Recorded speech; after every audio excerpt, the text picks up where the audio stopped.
Camera on me. They had a little outdoor seating area.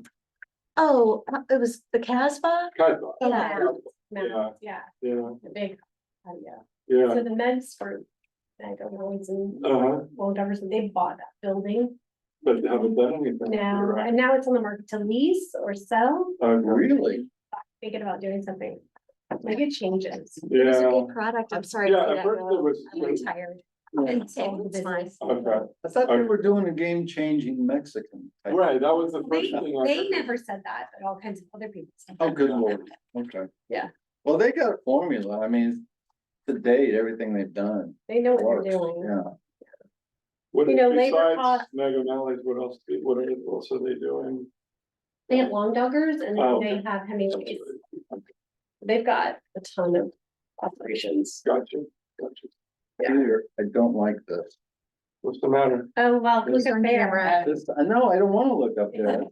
That's the problem. Oh, our owl. When you talk, When you talk. it focuses in on you. Oh, so this is getting me to shut up. I get it. I totally get it now. Oh, how you doing? Good to see you. Never Yeah, ran, we have this new.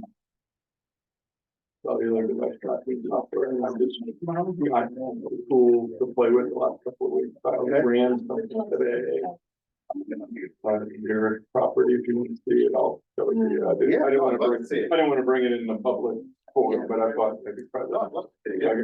We've been looking, we've tested a couple different. Have you? Okay. None of them really work. So we'd love to, I'd love to see. Well, what that's what I you got. wanted to, that's Interesting. yeah, see if it's got anything that looks like reality. We found that they seem to work for generality. Right. Like, Right. Space Coast, yeah, it Yeah. works, maybe that, Right. but when we get down to the specifics of- Granular. Okay, so this has some specifics, so. Yeah, and we, like I said, we had a couple of different companies, and, What- oh yeah, we can definitely What do the this. person- Data five.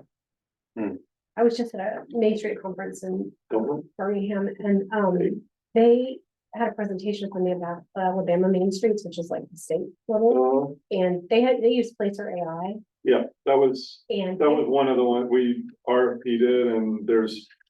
Four real players in that space, Arrivalist is one, Air Sage, who we used to have. And then, we were using a company called MotionWorks, which we ended up firing because they were so bad. And then, Placer and Datafy. So those are the ones that are in that space. They've been in it for a while. Yeah. And they all have different tools that have various levels of, Yeah. you know, good and bad to it. It was so- neat to see, they were doing heat maps of Mhm. like Yeah, like, where the people are actually going. yeah, to Placer downtown. has the heat mapping Yeah, that thing. was interesting, and they were doing some different marketing things to try to get people to stay in longer, because that's a city that fills up in the day and then dumps out at night. Yeah. And so they were trying to get them to stay for dinner, and they did all of these things to activate the streets and stuff, and they were like, it didn't do anything. And so they switched it up for a little earlier to see if they could get them longer, but they were showing the heat maps, so it was really, really interesting. Yeah, do we know for sure he's coming or we just thought he might? You might. Okay, there's a 50-50 shot he's not gonna be Yeah, here, so he might have to kick I us. saw. What's that? That was probably the, No, I saw him on Tuesday, and he said he was gonna be here, so oh, you, really? I saw him at the Space Coast, Then I spoke with him yesterday. lunch. Okay, then I spoke with him yesterday, and he's like, oh, I got another meeting, and I go, No, look, if you you might not. can, you can. He's a known liar.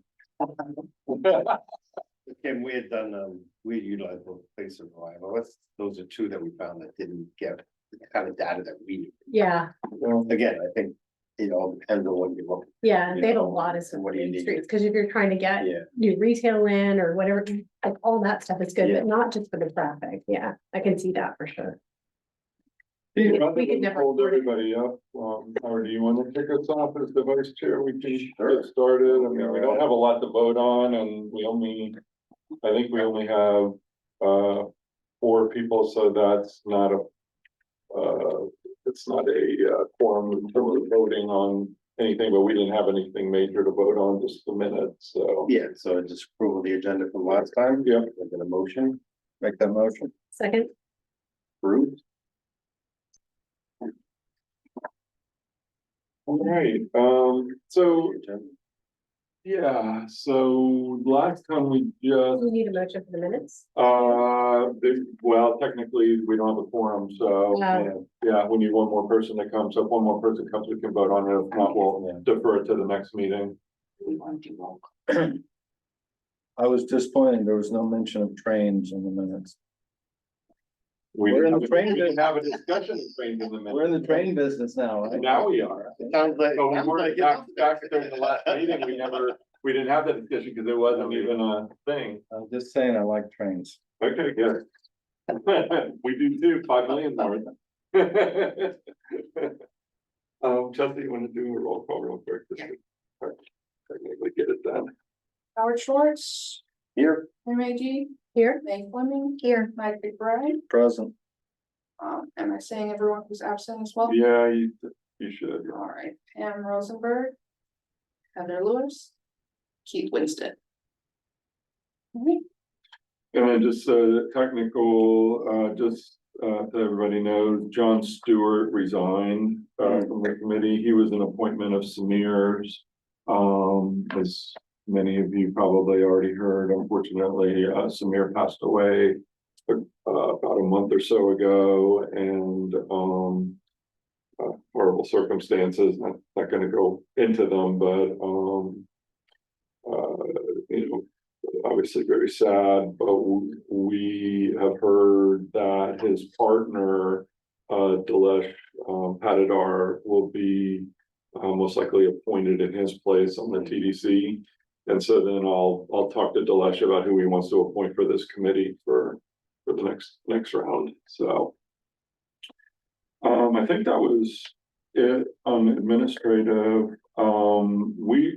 Last discussion we were just starting to frame up the marketing plan, and there were some questions about tools that we had and things like that. So we have some folks from the agency here. I wanted Rebecca to talk a little bit about more about Adara. I think I've talked a little bit about Adara in the past and some of its capabilities, but Rebecca was showing me some of their other kind of deep dive tools that they have in terms of looking at demographics and stuff. I don't know, Rebecca, if you wanted to just quickly, we don't have any of their reports with them, but they do have a reporting system. And if you want to maybe share a little bit about that, and then I'll talk a little bit about our newest tool, which is Datafy. So Yeah, I absolutely can. So I think you guys have heard quite a bit, or well, some of you are new, so maybe you haven't heard a lot about Adara. But so for those of you who haven't heard a lot about Adara, they are a platform who we work with that we're able to append their tracking onto the vast majority of our media plan,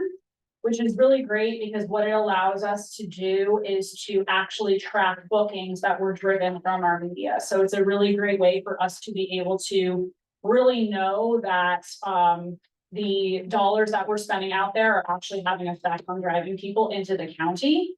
And really, whenever we're looking to add new partners to the media plan, seeing that they can take Adara pixels is a big thing that we look at to make sure that they can do, so we're able to track. So in terms of what Adara is able to provide us in terms of additional reporting, they do have some really interesting data that they have in a dashboard that they provide us, and they can dig down into demographic profiles in terms of obviously age and household income and things of that nature. But what's really interesting about it is they're actually able to show us within age, household income, and some other data points, which of those demographic cohorts are really performing best in terms of driving bookings. And so we've been able to see some really interesting data based on this, just in terms of some audiences that are driving visitation that maybe we didn't think of before. In addition to demographics, there's also a lot of geographical data. So we're able to see in terms of different cities and even countries, because of course we run some marketing in Canada and countries where really we're seeing the vast majority of bookings come from. And that includes kind of a heat map as well around different cities, which is really interesting to see. So that's given us some really interesting data to look at in terms of, again, cities that are driving a lot of bookings that maybe weren't in our estimate for what might be top cities.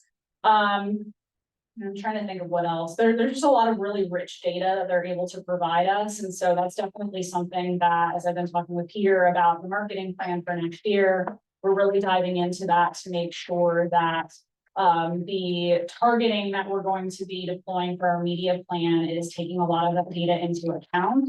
Most of what we're seeing does align with our current marketing plan, which is great. A lot of it tells us that the people that we're targeting are really correct. Those are the people who are booking. And so that's really great to see that confirmation that we're targeting the right people.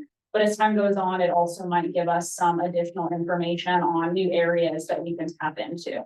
So it's definitely something that we're looking at. And as we look at different areas we can tap into as well, we're having a lot of discussions about, you know, when is it going to be worth maybe reallocating budget from one market that's high performing to another. So a lot of different strategic discussions that are happening. But just, yeah, a lot of really interesting rich data that we're able to provide you guys with the partnership with them. And then, no, Mike, you weren't here last time, but we had covered a new study we had just done with visitor spending and sort of visitor activity. Interestingly, looking at the demographics of the visitors, it really matched up very well. You know, we had tried to push up last 3 or 4 years from 75,000 plus to 100,000 plus. Not surprisingly, the average visitor was right around 100,000 household income. So it kind of showed we were getting there. And frankly, on the visitor spending piece, we were extremely positively surprised at the almost doubling of the visitor spending from about $1,500 in pre-2019 to almost $2,800 for current. So, you know, we definitely are appealing to people that, you know, they're not necessarily staying a lot longer, they're maybe staying a little bit longer, but they're definitely spending more money, which is something that, you know, the hoteliers are always very happy about when they see that. Obviously our ADR has been pushed up. We were just 2 years ago, we were at like 120-ish, and we're now this year, we're going to crack 160. You think so? Yeah. I mean, with the inflation and. Yeah, I mean, some of it is inflation driven and some of it is, I think, as a market, we were sort of undervalued. And then we've got a lot of new product that's opened up over the last couple of years that's now starting to really hit their stride. And so you see, particularly in this area to the north, Cape Canaveral has got a lot of new product. So their product's opening up at a higher ADR. You've got some new hotels in Vieira. You've got the Element will be when they open up, the Melby, you know, some of those are just all of those little moves that all helps everybody kind of move up. Now, that being said, we certainly had seen this year a little softening in occupancy versus the prior year. And that will, I think that will adjust our ADR downward a little bit. But I think we were enough undervalued that I think, you know, where we are, we're still, you know, far away from the $200+ that you see in Palm Beach, Lauderdale, Sarasota, St. Pete, all of our competitive set are all at 200+. So, you know, 160 is not, you know, is not out of the realm there.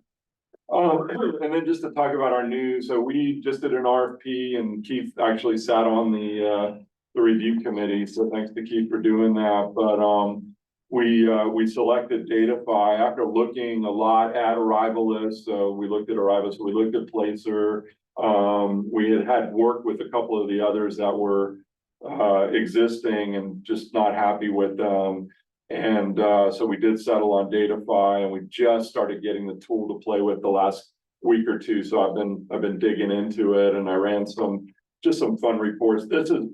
We didn't have all of Brevard County's area loaded yet, but we did have Cocoa Beach. So I said, well, you know, Cocoa Beach being the sort of the heart of you know, the tourism, let me run some numbers for them. And so that's what I did. I ran for 2023, kind of the basic level set of what the what this software can do. On the first page, on the left-hand side, that's this, you see total trips, visitor days, and length of stay. So the way to think about this, and by the way, when we say Cocoa Beach, this is the beach, so we literally did a polygon of just the beach area east of A1A. So almost 1.7 million trips. What that means is how the software works. Very interesting. We're digging into it and we're learning a lot about how the cellular device tracking industry as a whole is going. They're moving away from looking at cellular device ping. So that's kind of, I think, the term a lot of people have heard is if there's a cell tower, your cell phone pings off of it. That's how they track people who do bad things. Unfortunately, you hear about that on the news. The cellular industry is moving away from selling that data specifically. So what these companies that have been in this space for all these years are doing to kind of get some data about it is working with all these apps. So most apps, if they have anything to do with a mapping tool on the back of it, will have a GPS component that taps into the GPS of the phone. And so when it does that, when you engage with your app, if it's Google Maps, it could be, it doesn't have to necessarily be even a map app, it could be some sort of other app that's just aggregating data about where you are, where you're located. They use the GPS on your phone. When you do that, they capture that, and they've got this deal with these app companies to report that. That's what Datafy does. And so not everybody is always actively engaging with their apps. So that sort of leaves a gap. And so what they have to do is create an algorithm, which is just a mathematic formula to say, hey, we saw this many phones based on this app, these app data points. And so based on that, we're estimating this many cellular devices were in that area. And it works, as Howard kind of alluded to earlier on before the meeting. It works in a bigger space better than in a smaller space, but certainly in the size of Cocoa Beach, we think it works pretty well. So what this is saying is that they are estimating 1.7 million devices were seen, meaning a trip is a device, and a trip could be 1 day, 2 days, 3 days, however many days in a row they see it. Now, if you come 1 month and then you leave and then you come back the second month, that's not one trip, that's 2 trips. So it's basically consecutive days that it looks at that you were there. Visitor days is exactly what it sounds like. That's how many days they saw the devices in the area.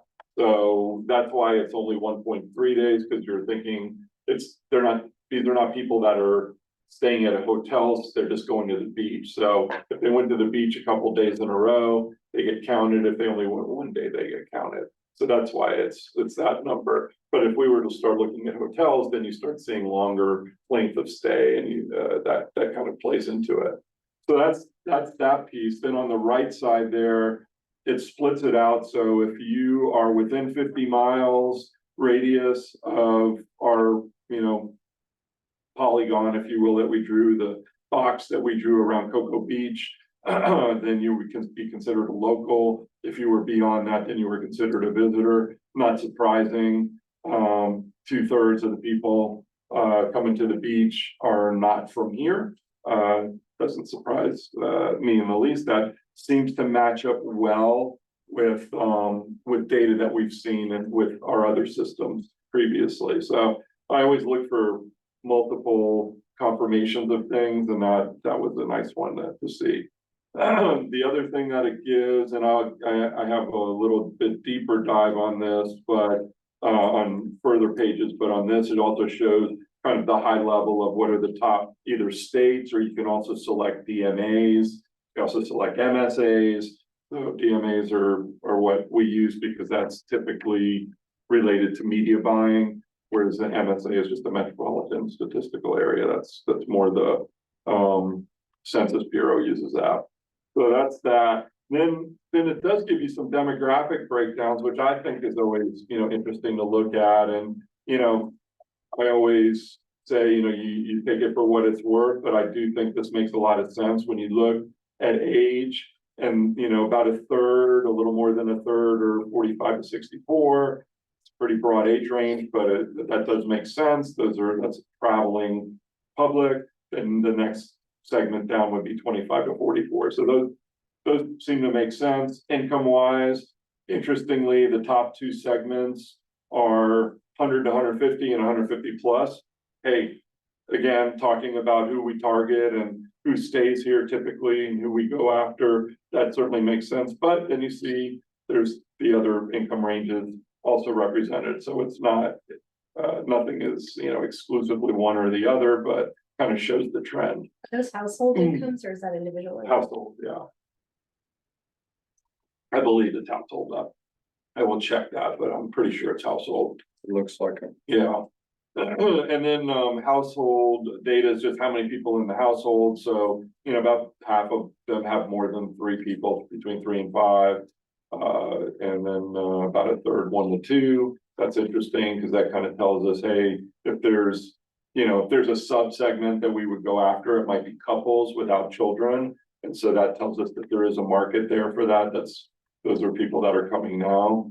And then education level, obviously it's, just of interest, so we just ran it. Something that they report on about equal amount, either have high school or college. And then ethnicity, again, interesting to look at, 80% white, 12% Hispanic. That's, to me, that was very interesting to see that. Certainly something that we need to look at and make sure that we're incorporating into our media analysis as well as in our creative, which we do very much try to incorporate, all kinds of different people into our visuals.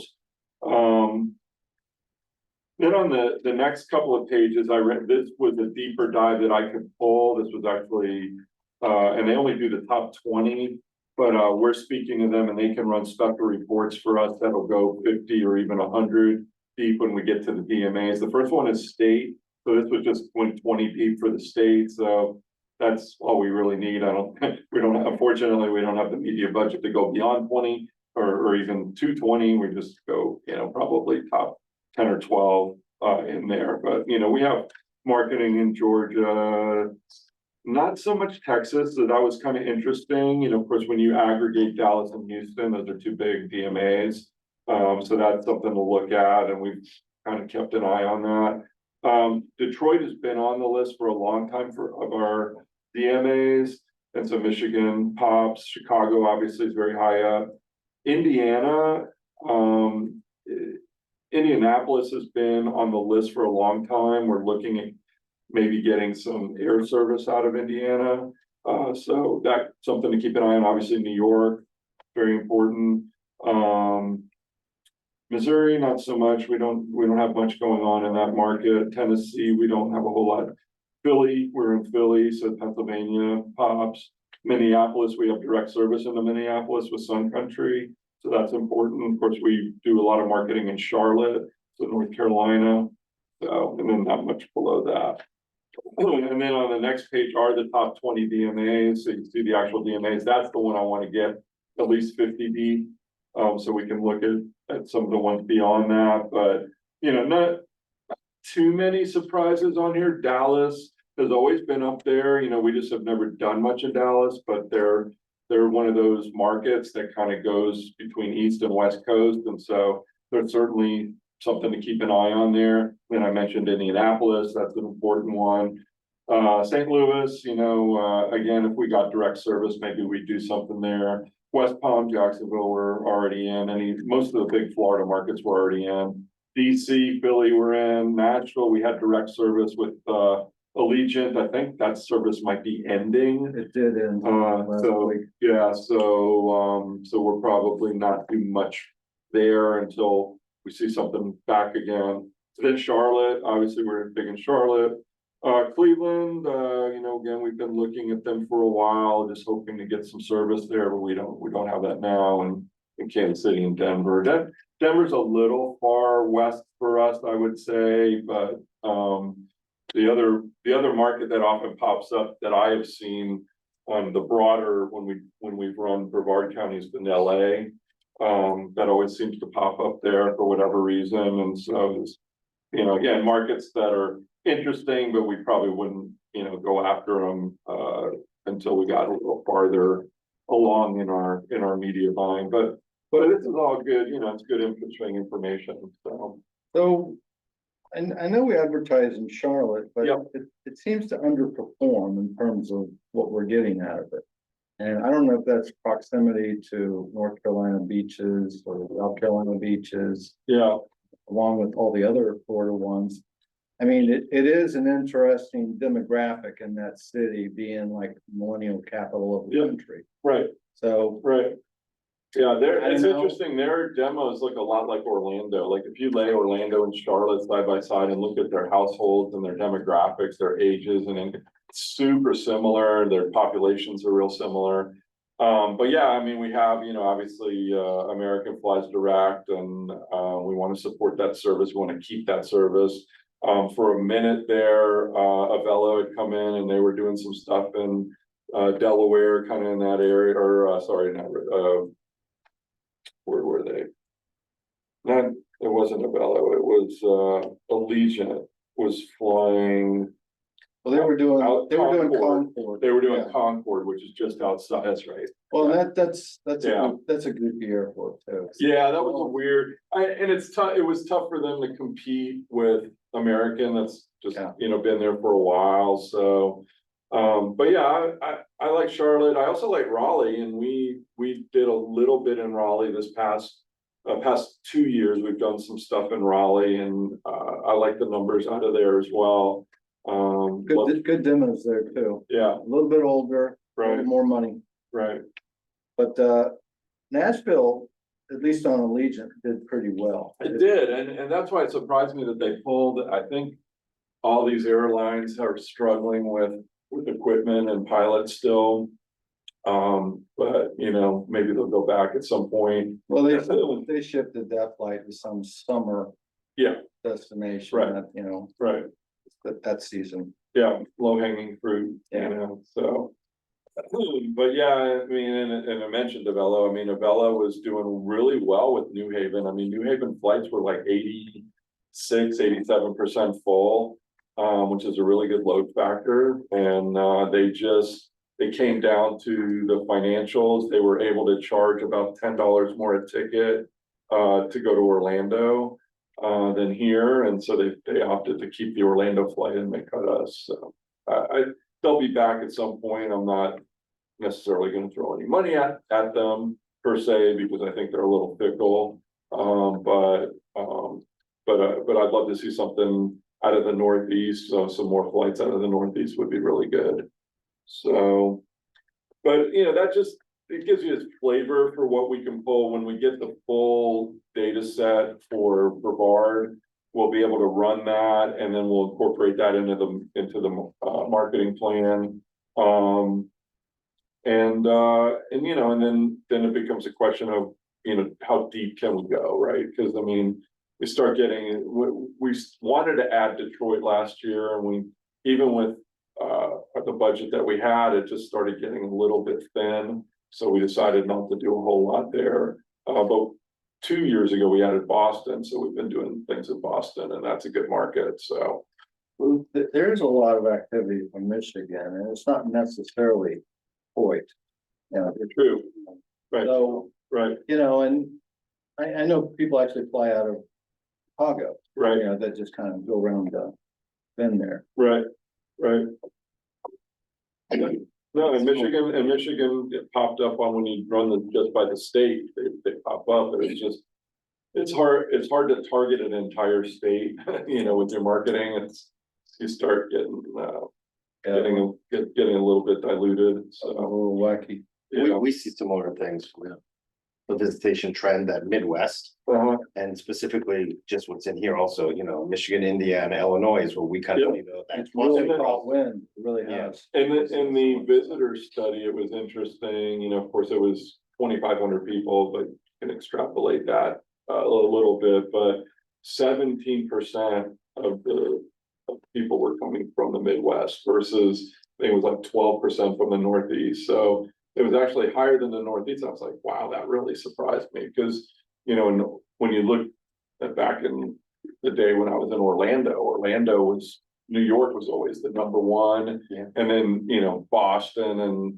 Philly. And so you had this cluster of big markets. Even Jersey as a state would do really well. But we seem to perform really well in the Midwest. So, yeah. Question for you, for my own understanding, looking at Asheville again, that got me thinking.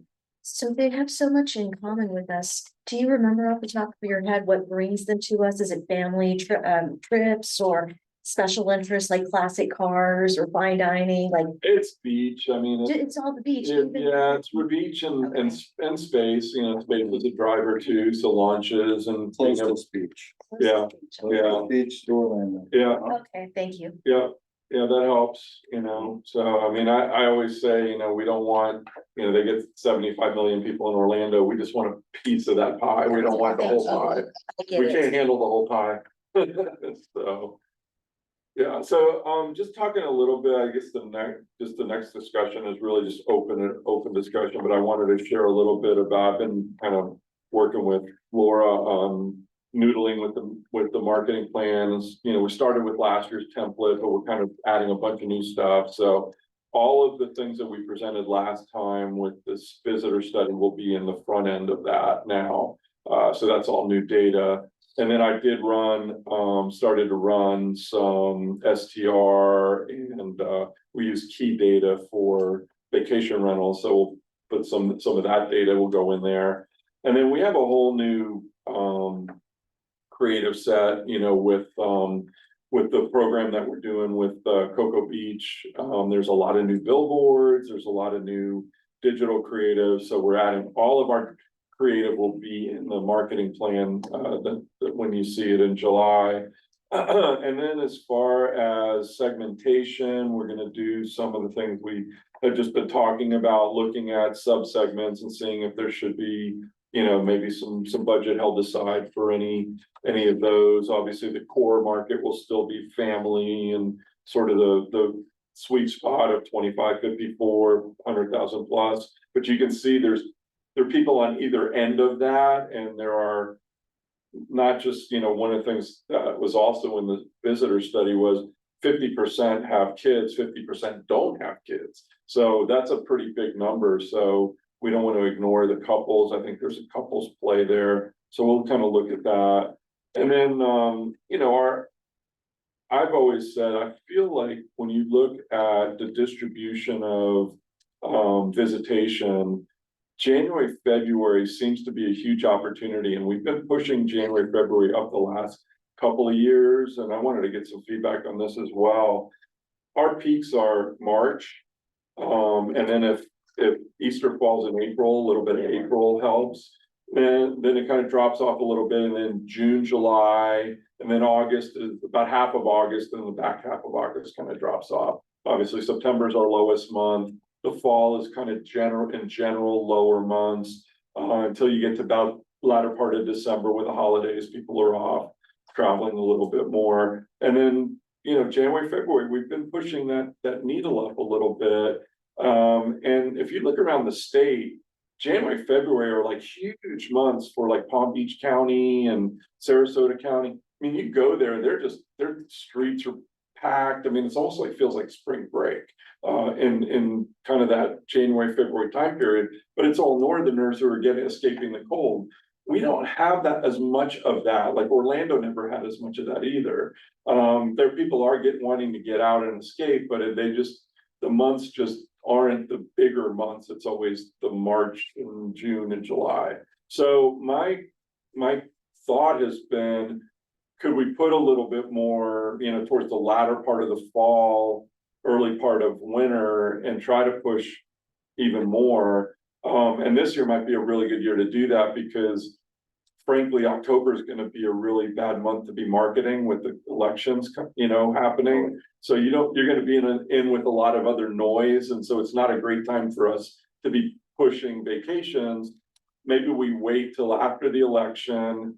Push a little bit more towards the latter part of the year, trying to promote that January, February, late December, January, February getaway. So that's just a little bit of a thought. I mean, I certainly wouldn't put as much money in that time period as I would in spring and summer, because those are your peaks and you want to make sure you maintain your peaks. But I just think there's some thought around maybe pushing to that window. Yeah. So talk about January, obviously there's. A hangover from the holidays, Right. so you're dealing with that, Yeah. and And the holidays are a hard time to advertise yeah. things people anyway, are- because They're you're fighting the not paying retail. attention, Yeah, unless you kind of give them a reason. right. To really escape, there's kind of deal, or, even if you think about it, there's, dry January is a real thing. Mhm. And maybe there's some way to capitalize. It's like, come here, our guys have got all kinds of NA drinks Right. everywhere, Right. maybe a little mini campaign just to kind of maybe go after that. And there's something to be said for the fact that in January, you can still sit on the beach and kind of dry out and, get a little warm weather. And that's not a bad thing when you're in the middle of, 20 degrees flat or 10 degrees or negative 10 or whatever it is up Yeah, there. so it's all about recouping from the holiday hangover. Yeah, Come down here and just chill, yeah, get away Decompressing. from everybody. From your family. Yeah. yeah. Yeah, I think there's something to that, and I think that might have some traction, and yeah, I always, the media piece I always struggle with.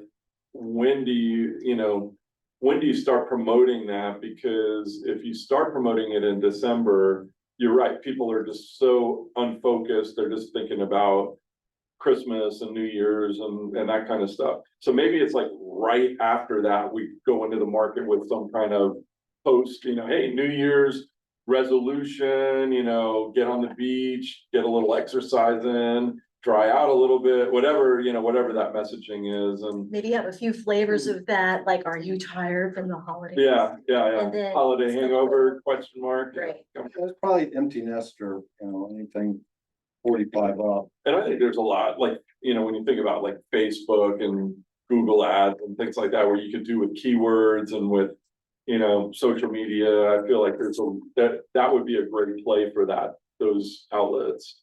And, and then obviously when you get into February, then you hit your spring break message hard and heavy, but. So, Go ahead, Howard. okay, I was just gonna ask, do we know how big the snowbird audience is in this area?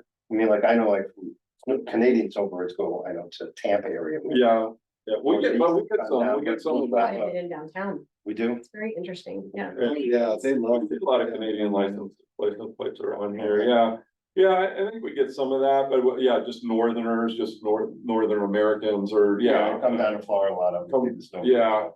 Just in the last few years, we've seen the numbers reflective of that in TD. So I always use TDT because it's 5% of lodging, so that kind of tells me. And you can see like our January and our February's have now really gone up. In fact, February is now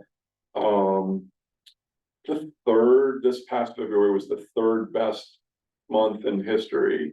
The two Marches, March of this year and March of last year, are 1 and 2. Sorry, March of last year was 1. March of this year was 2. We missed it by $24,000. Almost had it. So those are 1 and 2, but then right below that is February of this year was number 3. So that tells me a lot that people are trying to get out of the weather when they're coming in February, and then January has done better the last couple of January. So yeah, I think we're making some traction there, but we've got more to do because there's so much more capacity during those months. I mean, you look at we were just using again TDT 3.15 million, just call it 3.15 million this year in March, but January is like 2.5. So you're like, there's still a lot of hotel capacity in that number. And so you know, and again, I just use Palm Beach County, my dad lives in Boynton, and I go down there all the time. You know, I'm constantly kind of seeing every month I go down there and, like, yeah, January, February, you can't get in a restaurant, you can't drive around, it's totally packed. It's, you know, it's all people from New York, they're all talking New Yorkish, you know, it's like, which my dad loves, I don't really care for so much, but that's where he's from, so. Anyway, but yeah, but I mean, I think there's an opportunity there, that's, when I think about the fall. It's so hard to get people to travel in fall, you know, after September, October, it's just. Yeah, we It's tried. just always banging your head against those troughs, and I'm like, yeah, we could spend more money in that, but I just don't think we're gonna get the ROI out of it. I think a lot of that will have to be maybe event based. Mhm. Those things, we've tried Taste of the Space Coast Yep. before in the fall. Yep, Yeah, it just needs to be organized. Yeah. It's really hard to I do. think that with is all a the good players. idea. When I travel, I'm so, specific, but I love fine dining, museums, culture. trying to find some, yeah, What do I find do? something Where do that, I find it when I arrive Right. on the fly? and you know, and our really big events like the Thunder on Cocoa Beach and the air show. You just can't get them to come in the fall, and the reason is. Because fall's not as, you know, there aren't as many visitors, so it's almost like this chicken and egg, it's like, well, if you came. We would promote you and maybe we would bring more people, but they're like, yeah, no, we're gonna come in April. You know, so it's just, it's hard to get those big events in the fall. But I would, yeah, food and music, I think would be great. To try to do So something it there. was not successful the last time, or? Last time I tried, it was okay. You know, it's just, it's really hard to get all of the hotels and the restaurants aligned to give, certain types of menus. Yeah. To make it Yeah. feasible. I have an idea about that. Is this an appropriate time to mention that? Or, for Facebook and like trying to get people to engage on social media, specifically with our events, festivals, calendar through the hotels. I was thinking maybe something more old school and hands-on. That's probably already being done, but could we maybe get our hotels to post or hand out our calendar for the month and just have that on hand for people like me that want to see the culture of wherever they go? Right, And sometimes the hoteliers on the people level are kind of lax or unpredictable. Could we offer some kind of incentive that doesn't really cost us anything, like maybe feature their featured employee for like the quarter on our website and get people from like Norway or Virginia or wherever to see who's really taking care of them at the local level? So it's just kind of a random thought that I had, but kind of highlighting. Well, the Norwegians actually own the hotels. Yeah, that's true, yeah. It's a little different here. In this town, yeah, that's funny. Yeah, no, that's something to look at. We, FRLA, the Florida Restaurant and Lodging Association, does actually something called the Rose Awards, and they highlight the local people in the hotels and restaurants that are frontline. And actually, one of our employees who runs our visitor center won an award as well, because she's a frontline person. that's. She's the face of, you know, she's kind of our face, and it sees thousands of people, you know, during a season, and they all rave about her. So, yeah, I think that's an interesting idea. The other thing you had mentioned, food. Alyssa's here. Alyssa's our social media and content management person. We're doing a big Fall is for Foodies push. Great. We've always had the problem that you talked about, which is getting them to do a common priced prefix menu, which is what Orlando does. We're never gonna, I don't think we're gonna get, I don't say never, but we're not big enough yet to get there the way Orlando has. But what we wanna do is at least get them to offer some kind of prefix menu, even if, you know, because I mean, you've got, you know, Cafe Margot at one end, and you might have 4th Street filling station at another end, so they're not gonna be priced similarly, but if they would at least do some prefix kind of things in the fall. We have a social media influencer by the name of Ricky Lee, who's come here before. He really likes it here, and he's got a ton of followers, and so he's gonna come and over the next several months, start visiting these places and creating the content, and then when, right before the fall, he's gonna release it all, like September, October, start pushing it out. Identifying where he's going. How are we identifying where he's going? So. Got him tagged. Is at Tasty Chops. And he actually handpicked the restaurants that he wanted to come to in the area. He is a huge food influencer in Orlando, and the goal is to get his followers looking at the Space Coast to come over here during the fall. Awesome. So on the top of my head, he's been Divine and Olive in Third Culture Kitchen.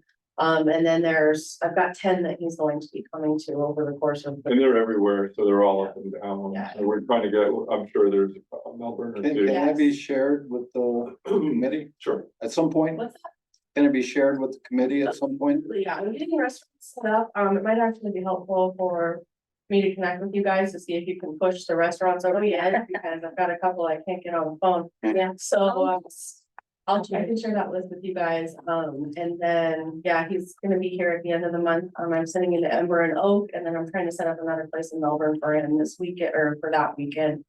But yeah, I'll share that list with you guys, and then along with that, if we've got other restaurants that you guys want highlighted during College for Foodies, I would love to hear about that, because it's a program we started a couple of years ago, and it's trying to find a footing with it. So it's really cool, and the reason that I picked him to come out here was his following, and his reach, but then also he is an amazing photographer, so all of the Oh, nice. photos that he's taking for us will be used in this campaign to hopefully draw some people in that aren't necessarily his audience, but will be our audiences, so. So you're gonna keep her high end. I want a mix, so I want something that's attainable for the people that are coming here kind of on a budget. And then also the more high-end restaurants that we really want to showcase, like Daily Trade is on my list up in Titusville. And getting people like, local ingredients, sustainable kitchen practices, that kind of stuff. So if anyone's got a really nice, Instagrammable restaurant that they got in mind, let me know. I do. Yeah, Yeah, absolutely. all right. Is it feasible to layer on some kind of scavenger type on to this? I mean, if people are kind of following the dots, through, I don't know what the average would be, 5 restaurants or something like that during the course of a visit. Maybe there is some kind of contest on top of that. Maybe it's just a redemption type of contest, Yeah. but their name gets entered, into some kind of big grand prize. So that's something that's promotable pre-event. Yeah.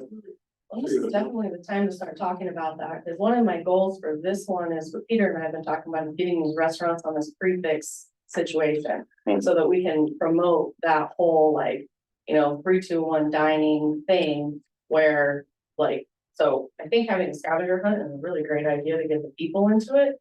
But then how do we get the restaurants to really commit to being promoted and doing this whole menu thing? Cause I think that's gonna be. Yeah, it just expands on their own promotion. The grand prize could be a private restaurant tour behind the scenes of the kitchen. And that's nothing but gravy promotion for that restaurant. That's fun. I was thinking grander than that. Well, not knowing the budget for that. Peter's got money. Come on. One thing we should do, look at, because I'm pretty sure Keith has some food events in the fall. We have our Taste of Space that we've done now. There'll be a 4th year this year, right? We have a Celebrity Chef edition that we're doing for the 30th. So we should probably connect a bit Yeah. more and see if there's between all the different local, restaurants and attractions, maybe this big bigger we can even do. Yeah, when is your event as well? We have the Martini event is the first week of October, and then the Celebrity Chef edition is the first week of November. It's right in the fall, okay. It's right in that fall area. Lars Teeny. Yep. Martini. Got it, yeah. That's like the dad joke built into it. Yep. I had another idea for social media, just to throw out there in case it's helpful. Trying to imagine myself traveling to a new place that I really knew nothing about. And maybe something along the lines of why not you? Putting the person that's looking at their venue options into the picture. And I was thinking of something silly like a classic, like SeaWorld theme park photo shoot mock-up where you'd have the holes cut out and families would put their faces in the hole, you take a picture. I wonder if there's a way to digitally do something silly like that, if that's very expensive at all, or if there's any value in that, where people can literally see themselves on one of our websites. Let me address that for just a second. A lot of the hotels individually do that. They'll set up photo op points, Okay. yeah, because they're trying to get the social posts and likes and all that as well.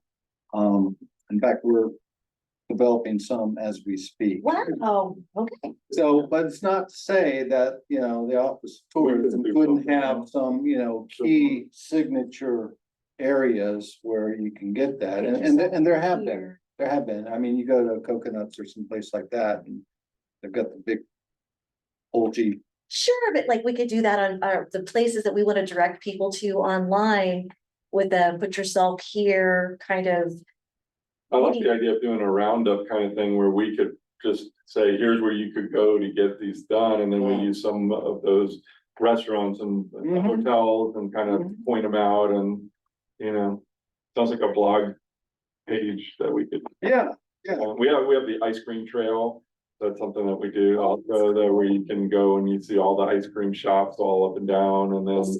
It's like a photo scavenger hunt or a photo Right, bingo right. card, something like that. right. So you got the cutout or whatever it is that they It's on, photograph, and it's on our website. It's they have to basically a post blog, in but order it's a to page that key in. has an interactive map. It's good. And you can pop on the map and then you can see all the places kind of blow up.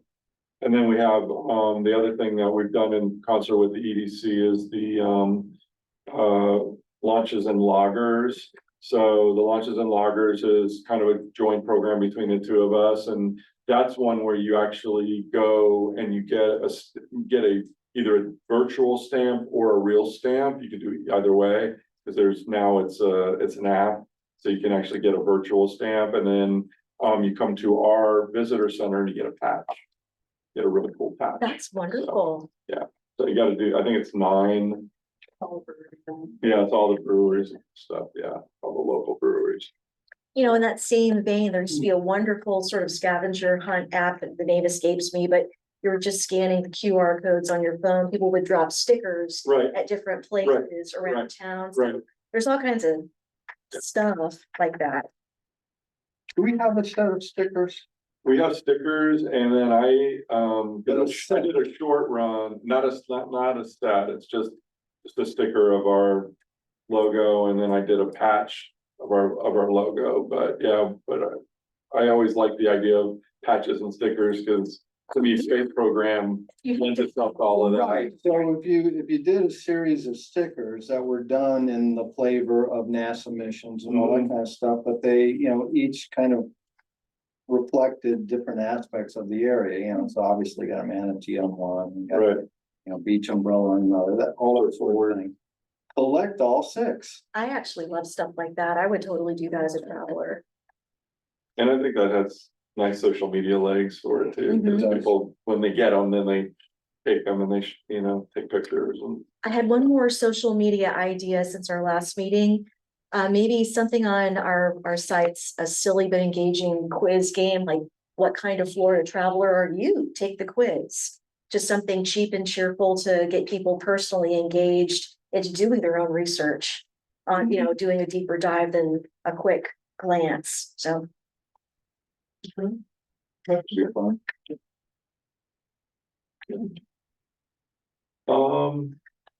Other than that, the marketing plan itself, well, I want to just quick mention on budget. We're working through our budget right now.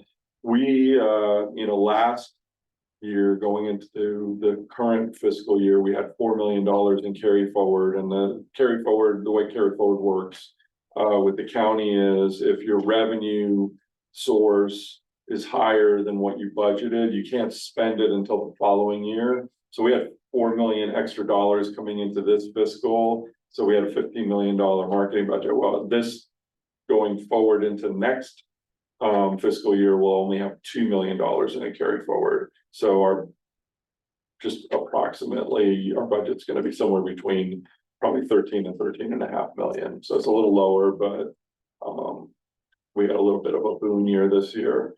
So now, if we have a great year next year, a lot of new hotels being built and a lot of new, you know, ADR goes up enough and all that, we, you know, the following fiscal will get the benefit of that, but we're not able to spend the carry forward in the year that it happens. You have to wait till the next year, so that's kind of where we're at. So, but it'll be a decent sized budget. I'm certainly one of the bigger budgets we've ever had, and you know, we're working very closely with the Cocoa Beach Hotel Association and those folks on what we're doing for Cocoa Beach, and then of course we're with all the other districts with Titusville, Palm Bay, Melbourne in the beaches of Melbourne. You know, we've got a lot of new creative that we've been building over the last 12 months or so. So we've got I think a pretty good creative set as we go into next year. Always open to new ideas and new things, but you'll see all of that in July and be able to give us some feedback on that. I had a question on this campaign. This is the one with the lifeguard thing on him? Yeah, that never happened, but okay. Good. It's just so. That was the one distracting. that we had the conversation about, is it really a good idea to highlight? And we ended up, Yeah, so we ended up, what happened was, I'll just give you the background of it. The board basically tabled cultural grants for right. a number of reasons. We won't go into the reasons, but they tabled those. And they diverted the money from the cultural fund into the lifeguard fund. Mhm. In order to do that, the county attorney said, well, you can move it from cultural to marketing if you're marketing lifeguards on the beaches.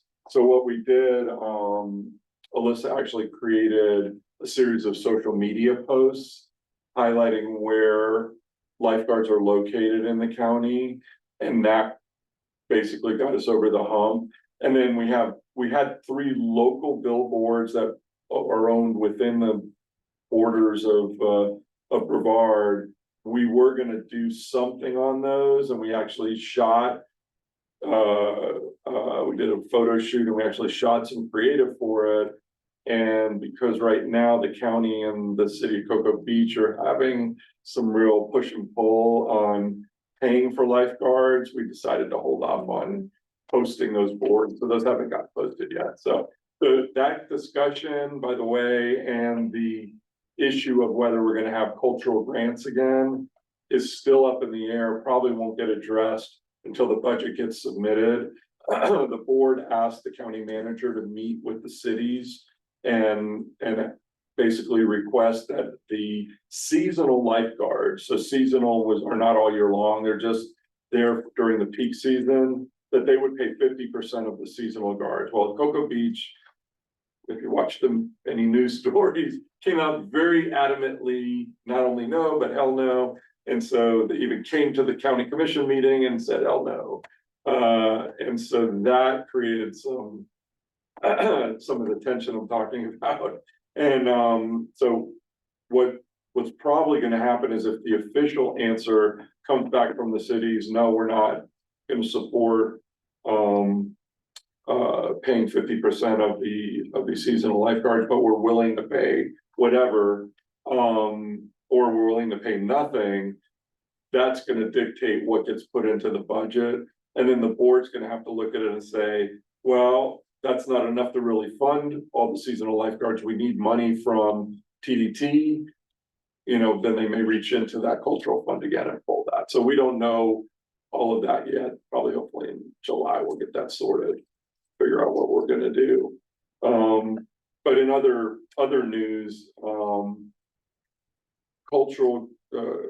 capital grants were approved. We gave a capital grant to Brightline, $5 million. We have a 1.7 million in the capital fund that's going to be used for capital grants potentially. They don't have to award anything, but there's going to be a program that'll happen over the summer. Indian River Lagoon grants out of the beach fund were not approved. So basically the board said let's hold that money for future beach needs.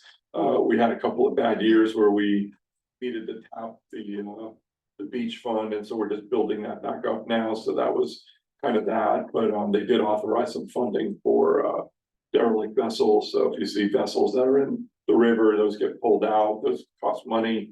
It runs about 15-20 grand to pull those things out, so so we had some money to fund that. How much did they put to that? 150,000. So it's about 10 to 15 boats, depending on the size boat.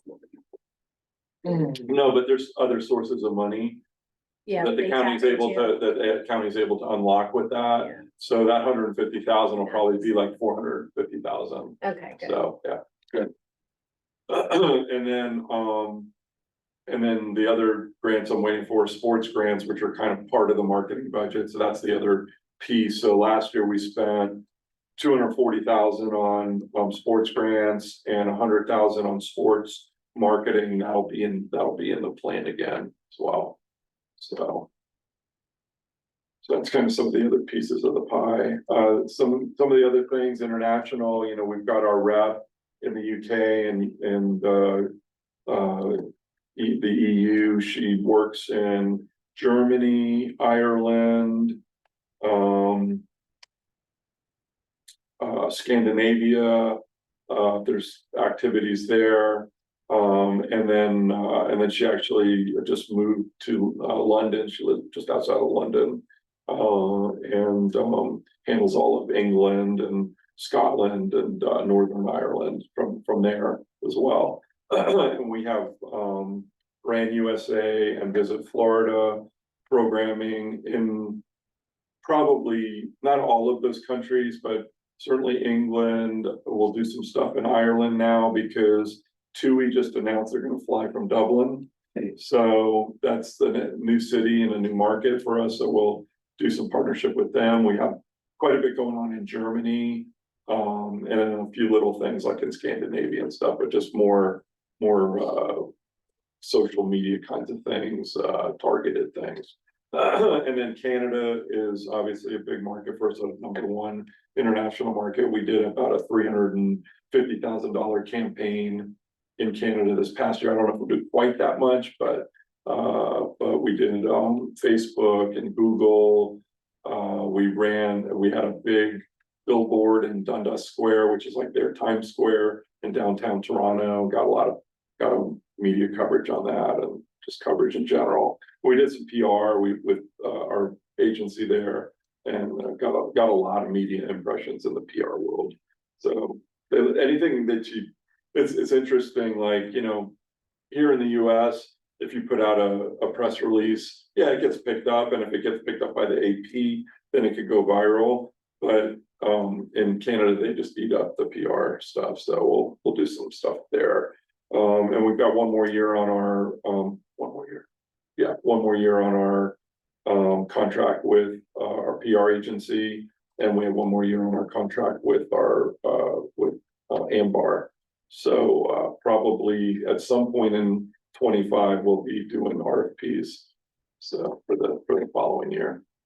So a lot of stuff to put into the plan. Cool. Other thoughts? I have a question about some of the new software, just the Datafy, and that's the one that's tracking the event and the people coming in, right? So how do you actually who gets to use that, or who are you doing that for? What? So the contract basically is I can use it for anybody that's that is part of the county. So like I've used it for other county departments, the fire inspector calls me every once in a while and says, hey, I need to know this space because they're having an event. I need to know how big it was last year. But you have to be county department to tap it. Or if you're applying for one of the grants that requires that, then you can get access to it. But I can't just run it just for somebody like, you know, some third party. So I got a call from the city of Palm Bay, for instance, wanted to, just run all these reports, and I'm like, I can't do that, that's not in our contract. So, Okay.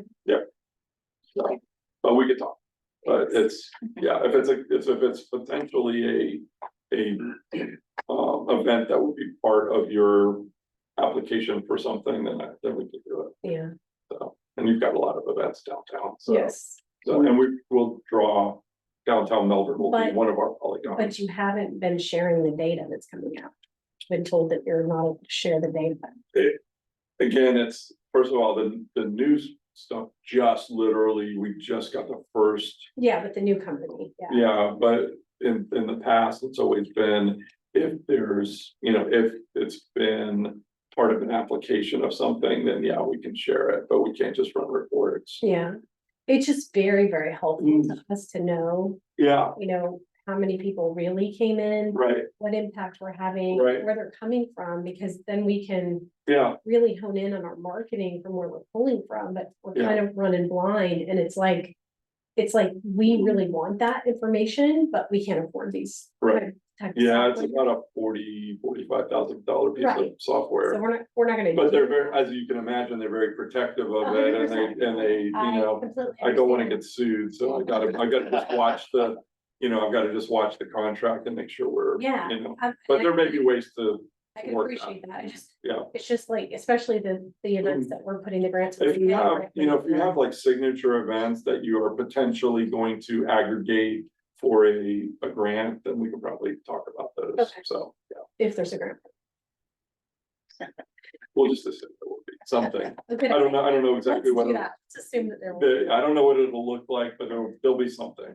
Great. Yeah. One of the backup ideas we had, if they tap the cultural grant fund again for whatever purpose, with whatever is left, and some of our marketing, is to have a program where we support, events that draw people from out of the county. So, we probably started at 4,000 or 5,000 people, at some, or some level that is a decent level, to say these are this many out of county. And for those events that do that, we would do some kind of marketing to support them. So Alyssa does a lot with Facebook promotion of events. So we do that at least, so that we're at least supporting the local event market, because there's hundreds of events, but there's probably 25 that really draw people from out of the county, and we don't want to. I have a feeling that Mega Mally's Irish Festival, I think they were probably at 30,000 people.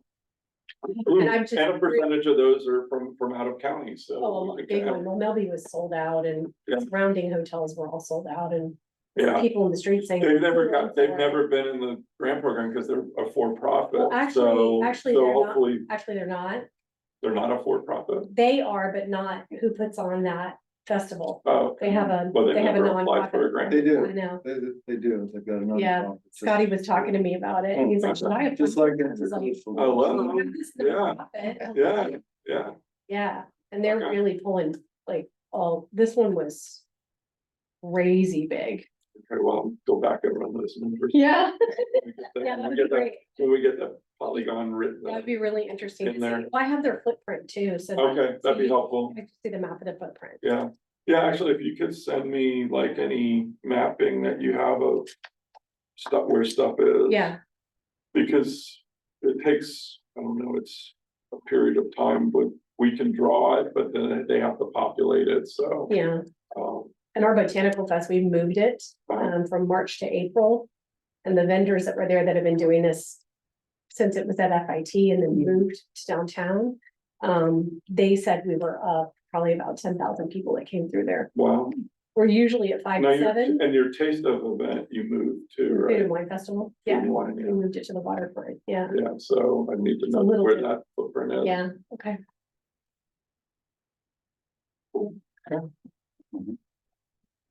Thank you. Do we have any public comments? There are no public comments, so I'm going to move to adjourn. 1 second. Hey, adjourned. Thank you. Yeah, if you wanna come back, I'll show you. Yeah.